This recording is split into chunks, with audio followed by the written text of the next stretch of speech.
So this is Diesel for We the People News. Picture looks a little bit better this time somehow or another. Don't know why. So, I'm not an attorney, don't care to be an attorney. Alrighty? I never look straight forward, I always look around me where the outside forces may want to commit harm upon me, whether something or someone may want to inflict harm upon I and want to be able to protect myself by any means necessary, which is my creator's given rights. Alright, I have not seen this video, so we're just going to play this by ear together. However, we're going to call it a learning channel. Alright, and this is more for the vaccine part, Kadoki, and I'm not going to name names on it because you know how that goes.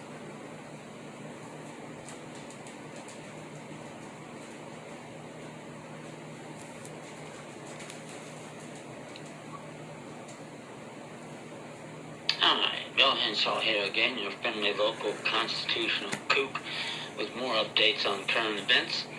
And now, when you know what we have in California, is the California Assembly is seriously considering making the COVID vaccination mandatory, at least for use around Sacramento and the state capital where all those bastard lawmakers are supposedly in place. And this doesn't work. And as you will learn by getting my materials, send me an email, unencourt@gmail.com. There's a lot of problems with this.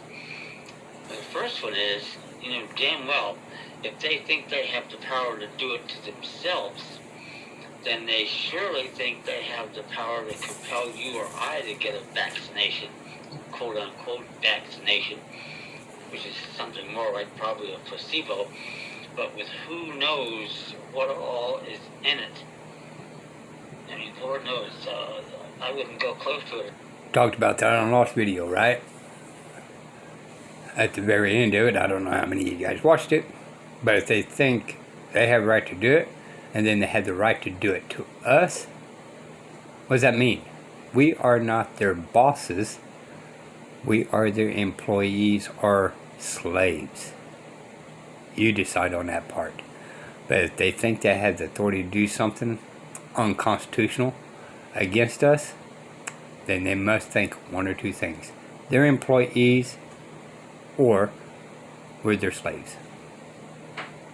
Especially given the inelegant history of our government in chemical and biological warfare, going back to at least Agent Orange, the polio vaccine, and who knows what else. Even worse, the de facto National Socialist government thinks they can take Big Pharma, who pays most of their bucks behind the scenes, out of the mix and give them immunity from lawsuit in any court that exists in supposedly any state admitted into disunion. And that, people, is the crown jewel of all the unopposed constitutional issues I advocate. There are no states. And that's a big reason for it. The federal government can do that. Why can't it do a lot of other things? Some of which looks like to me they apparently do, especially with law enforcement thugs, and making it all but impossible to convict people of first-degree murder, especially in the case of Breonna Taylor and George Floyd. And by the way, that George Chauvin, I've said it in other videos, looks like to me he's going to be another one that gets off virtually scot-free, because this conviction, quote-unquote, is going to be overturned in a year and a half maybe, on at least grounds of juror misconduct. And when that happens, rather than go through another trial, they might well have him either, get a time-served sentence, at least. Or That brings up something on the jury misconduct. Now, we've seen people out there standing around and doing a little smoke break, walking around and all that. But when we went back into the jury thing, to whether we was going to be picked or not, alright, the first thing they brought up is that they heard people talking about the case, which did not happen. So they was covering their butts just in case it would be a mistrial and blaming it on somebody was talking in the juror. Alright? Now, I was paying attention around there with the people inside there, and when we had the little break, and nobody was talking about it. And yet, somehow or another, it got to them before we even released, or before we even got inside there. Now, how did that happen? So you guys got to kind of think about some of these things that they're doing while you're outside taking your breaks between there. And I don't know how often it happens. I have been on a couple of these jury picks, and I wasn't picked on the last one. That was on purpose because I called them out. But before then, I just sat there and agreed to whatever. And the very number one was a redo trial on a murder, which I was involved in that one. And we found the person innocent, and all of us agree we don't even know how in the hell that he was convicted for the murder in the first damn place. Now later on, after I study all these things, I know how they do it now. So it's all do with trickery of words, and I don't know what they did during the beginning for them to be convinced that this guy was guilty. Especially when the guilty guy said he wasn't even involved in it. During the first one and the second one. So, and he still got convicted. And we overturned it because it showed factual evidence that he was not involved in it. So, anyway, I got carried on. But he did that wink wink on the jury thing, right? And it kind of brought me up on the flashback of, when we was outside. And before we even got inside, the very first thing they said when we got seated down, that they was notified that people was talking about the case when nobody was. And that happened all 3 times. Now, I don't know about anybody else that's been on there, if this ever happened to them, but sit and think about it, see if it did. Or you may actually see a trial in a federal court for a civil rights violation. And I might have to get involved there if that happens, because even if a Minnesota state court, of which none exist, would have jurisdiction, a federal court doesn't, because you get my materials and you see I got a dead bang brief on the 14th Amendment that proves it has never existed. If that's true, neither has civil rights, quote unquote, because that's intimately associated with that amendment. And the brief I have proves that the ratification with the capital R-A-T of that amendment violated all 6 articles of the Constitution. And that's why we're in most of the trouble we're in today, 160 years of federal, regional, martial law rule. That's why I was kind of thinking. It seemed like damn near every video he's doing, he's always brought up the 14th Amendment. Now, we talked about this video back, or video 2 back.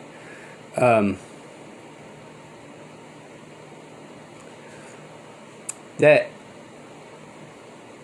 the Supreme Court Justice, and I can't think of his name again, brought this up to everybody's attention, right?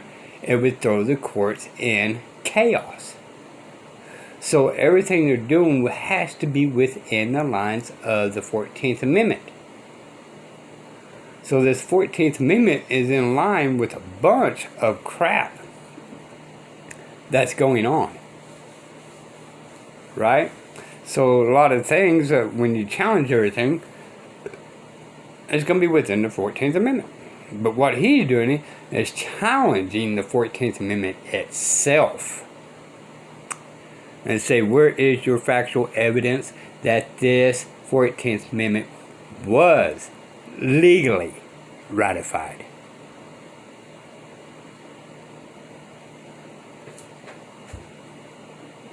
It's got to stop. If we're going to have any freedom left for our children and our posterity, neither of which, alas, I had, because I made a decision a while back. And I said, well, my work is so important that I can't put the family first. If I can't do that, why have one?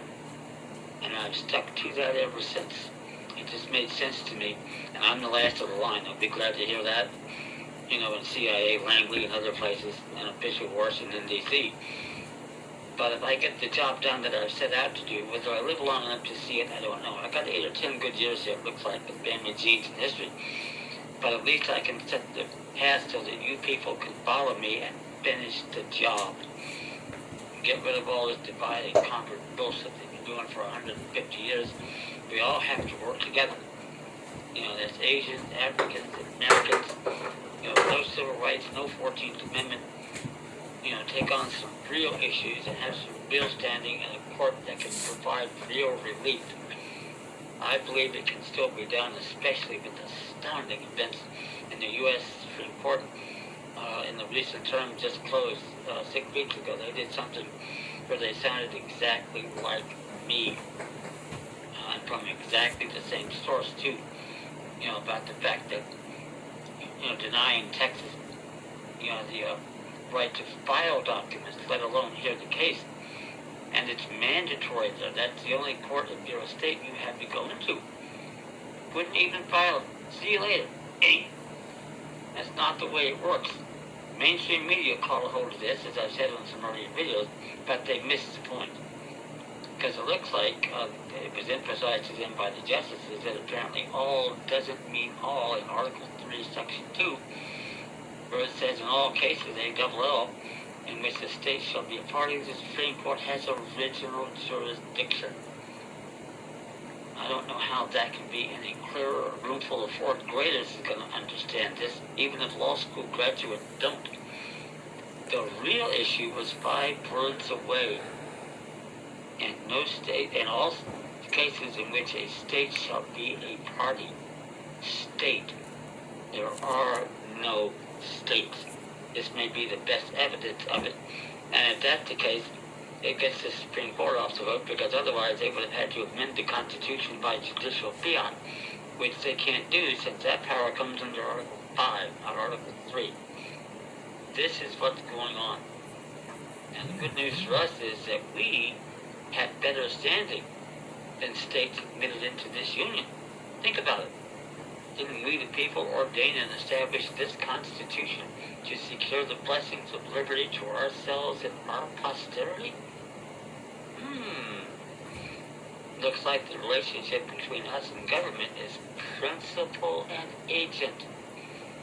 But it got reversed with the ratification, capital R-A-T, of the 14th War Amendment, and nobody had an idea what was going on here, because now they think the relationship is guardian and ward, or to put it more bluntly, master and slave.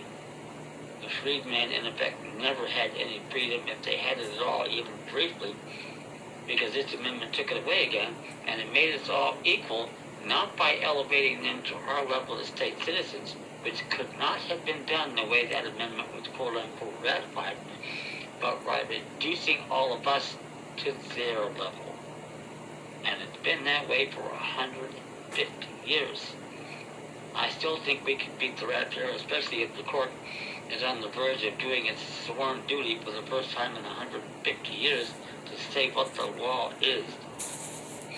And that's the big deal here, because we make the point that there are no states, and in California, and likely your quote-unquote state also, you have issues of racial representation. In California, we have 40 million odd people here, and what do we have in the state assembly? 80 assemblymen. 80. Racial representation is what? Do the math. 500,000 to 1.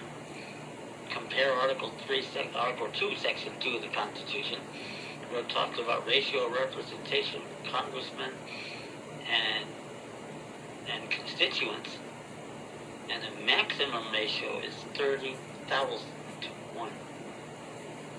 That means two things at one and the same time. With 325 million people, we can't have 438 members of Congress in the House of Representatives. What we need there is 11,200. And as I've said in earlier videos and other documents I do, and not so humorously sometimes, if that happens, maybe we can run out Tiananmen Square in Beijing to hold sessions of Congress. Now, this guy is talking about was correct. I've talked about this in previous videos a long time ago. We have 36 Congress members. But in the Constitution, it's for every 36,000 people, right? So Odessa, Texas got 100,000 people. There should be minimum of 3 to 4 Congress just for that town itself. Then you got Midland right next to it. 3 or 4 for that town. Alright, so we're looking at basically 8 congressmen that we're supposed to be voting for, and not just one for that town and Midland town and my town and all that kind of stuff. There's supposed to be, what he said, 11,200 congressmen and women up there. So how can they represent us the proper way if there's not enough? Right? That's in the Constitution. Just like the 12th Amendment they've been ignoring. They've been ignoring that one too. It's supposed to be, and it says not feasible, right? But how much money do they steal and how much money do they borrow? How is it not feasible? And it could have been feasible once the country started growing and they just kind of kept adding a little bit here and there, a period of time. Every 4 years or every 6 years or something like that. No, it was feasible then, and it's feasible now. Now more than ever, they can, since there is Zoom, do it that way, right? They don't have to really go to District of Columbia. Not with all the technologies we have nowadays. So it's time to put our Congress back in place, right? Alrighty, we'll proceed forward. We'll go to Red Square in Moscow. Would make more sense, especially since those two are overtly communist nations. And we happen to be exactly the same thing. Only they don't let you know that. But that's a fact, and you get my documents. Send me an email, uwinnincourt@gmail.com. I can prove all of it. Well, I strayed a little bit here, but the message I want to get across is if you're in a situation, where you're going to get told you either get vaccinated or you're out of there, see you later. Now is where we have the arguments to make, because number one, you've been fraudulently induced into an employer-employee agreement that has never existed.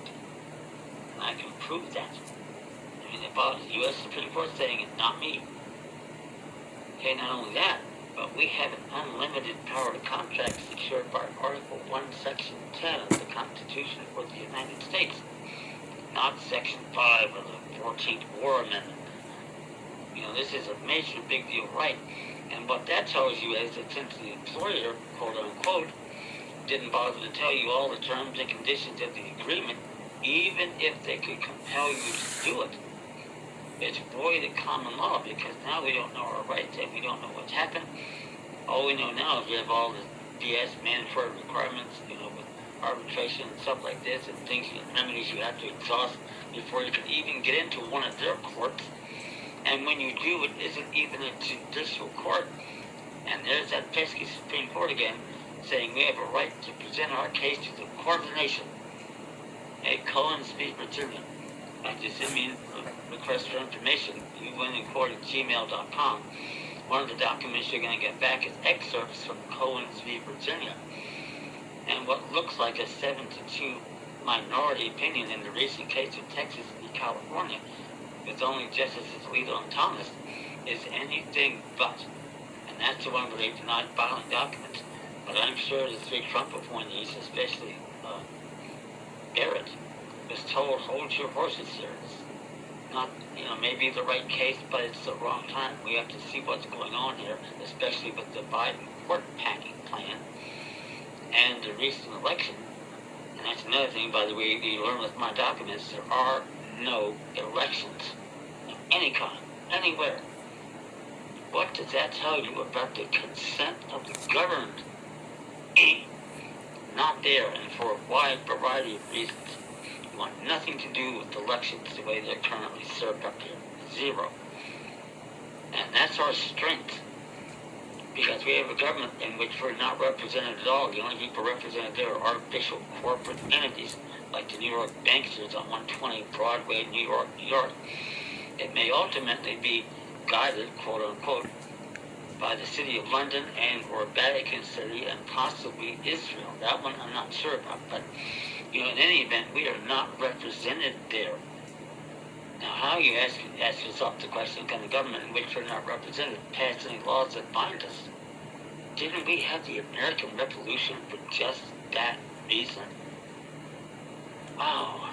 At least back in the day when I was in school, they were teaching that in history books 50 odd years ago. Not only was it true then, it's even more true now. The fact that we have, and as you've learned, we have in the House and the Senate 538 members. We have 0 qualified members in either House of Congress. Because the Senate is an appointed body by state legislatures, and of course if we don't have states, we don't have any state legislatures, do we? Without the states there, we don't have a Republican government in which the states are actually represented and can control the powers of the federal government. In my former hometown of Washington, D.C., not the case. They say, well, the 17th Amendment took care of that. No, it didn't. Not even close. As you read Article 5, this is the Constitution saying it, not me. What does it say? That no state shall, without its consent, be deprived of its equal suffrage in the Senate. Delaware rejected the amendment. Utah took no action. At best, to count for the treasonous types of New York banksters would be 46-2, where they needed 48-0. This is not a 3/4 amendment. The only one that isn't. They don't have it. And they don't anyway, because if I'm right about there being no states, there were no states immediately upon the ratification of. I had to double check on that one because I really hasn't studied a whole lot on the 17th Amendment. But if he's correct on that, which if you guys don't know, it's a previous video, right? The 17th Amendment, what that did, just a reminder for some of y'all it's new. Alright, the 17th Amendment, actually the 16th Amendment started it, but they changed it for the 17th Amendment, which makes 16th Amendment null and void. It don't even do nothing now, it just lingers. But the senators represented the state. And our representatives of the state hired them and fired them. And if we, the people, the governed, say, hey, look, he's not doing a good job in our state, you must fire him. And then House representative, like for my state, be Texas, would have to turn around and fire him. Okay? But the 17th Amendment came in, and what they did is called it, quote unquote, for the people. Well, if there's only 2 senators for, what is the state of Texas? 29 million people? Can't remember. How can them 2 people represent the people of 29 million people if they don't even take time to even listen to us fart? Right? That's the reason why it was supposed to be up to the states, because a couple of people in there, it would be easier for us to coincide with our representative of the state to hire and fire them, because they was not doing a good job representing the state. Senators not supposed to represent us. It's just that plain and simple. There would be no need for Congress if that was the case, y'all. Right? And again, even Congress is supposed to be passing laws against themselves, not on the people. It's making more laws to protect the people when time goes on. There'd be other things brought up at the time, right? And then Congress will go in there and say, hey, states, we need to revisit this and see what we need to do about this. Okay? Alright. The non-existent 14th War Amendment, and what that means really from the 17th Amendment, the count is 0 to 48. It was never before any state legislatures that did not then, nor do they now, exist. You start raising issues like this in the trial courts, it gets interesting in a hell of a hurry. And in my documents, I got a 41-page motion to dismiss it. They can't even enter 2 paragraphs. I mean, this is how bad it is, and they're so colossally ignorant, even law school graduates these days, they don't teach this stuff anymore. And you see Berkeley right near where I'm sitting right now, across the way, in Berkeley, recently relegated the only course they have on constitutional law to an elective. Good decision, because why, as a student with a heavy student loan already, you want to spend $500 or $600 or whatever for a course in constitutional law when it's of no value. Constitution doesn't exist in any of these law schools. But it's a big edge for us, because you go in there and do what I did in Columbia, South Carolina. I shut the bastards up 30 seconds flat. Stunned the courtroom into silence. And that's a multi-million-dollar video. If I had it, they claim not to have made it this in the court record. Wow. But then you can do this too. And the good news is you don't need to be near as good as I am. The ignorance is colossal. We'll go back in the court of record, right? He brought up issues that they did not want on record. Whether he won or lost, didn't really matter. He brought up issues they did not want on record, so they did not record it. And when I say record, I'm not talking about video. I'm talking about paperwork. So, we go again. The other side. And South Carolina, for those of you that don't know, is the cradle of states' rights. And they didn't have a clue. Although they do, I had them from day one.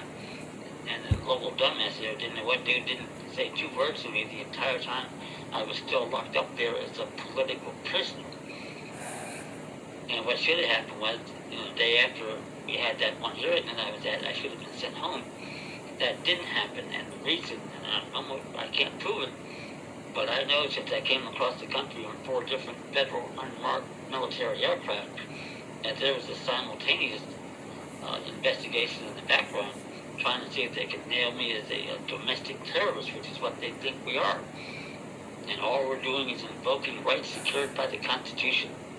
How screwed up is that? But they couldn't do it because that's not who I am. I'm just somebody that knows a whole hell of a lot more than they do. And I'm going to teach you to do the same thing.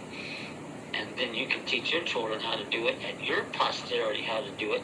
And the more of which we have out there working, especially if we do it together, and cut this divide and conquer crap out that they've been doing for at least 150 years, the quicker we get the bastards off our back. That said, some of your requests for information, especially on the vaccination stuff, and I've got documents that they initially won't like to see. If they understand where we're really going and what we want back as local government, where it's easier to control, less expensive, and more responsive, I can't see anything that's a loser in that combination, can you? And that way we can protect ourselves, from a lot of this crap that goes on in Washington, D.C., and cut that government down to size, too. Exactly like it should have been done in the 1930s with the New Deal and good old FDR. Video for another day. That said, remember to subscribe, like the videos, tell your friends, get the word out. The sooner we get started in these bastards, and especially for our work together, the quicker we get them off our backs. Thank you. Anyway, it's up to y'all. I did check into prices, and they're actually, when you look at everybody else's crap, he's pretty reasonable. Now, as a man, I stand as a man in any type of court deals. I would change it a little bit to benefit me more, because his documents kind of more goes in there to do arguments, and I don't argue. All right, I stand on facts. Okay, that attorney next to you trying to put you in prison, what factual evidence do you have? Right? Do you have first-hand knowledge of this? Ask questions. Don't agree to answer. I'm too stupid to understand legalese and all that kind of stuff. All right? I never understand words they say, but in general, easy way of doing it, just get it and see what happens, right? Damned if you do, damned if you don't, right? Why sit there and roll over and play dead and let them keep running you over? For some of y'all out there, right? At least do a little challenge up there and let's see what the courts do. Worst thing they're going to do is say, hey, you're going to have to get it anyway. Or you're going to have to get it anyway. Right? So, you guys just kind of look at it that way, It's a damned if you do, damned if you don't. But you're either going to be their little sheep and bow down to them, or you're going to at least stand and fight and lose. And possibly win. You're guaranteed to lose on one side, you got a fighting chance on the other. This is up to you. This will be the People News. Bye, y'all.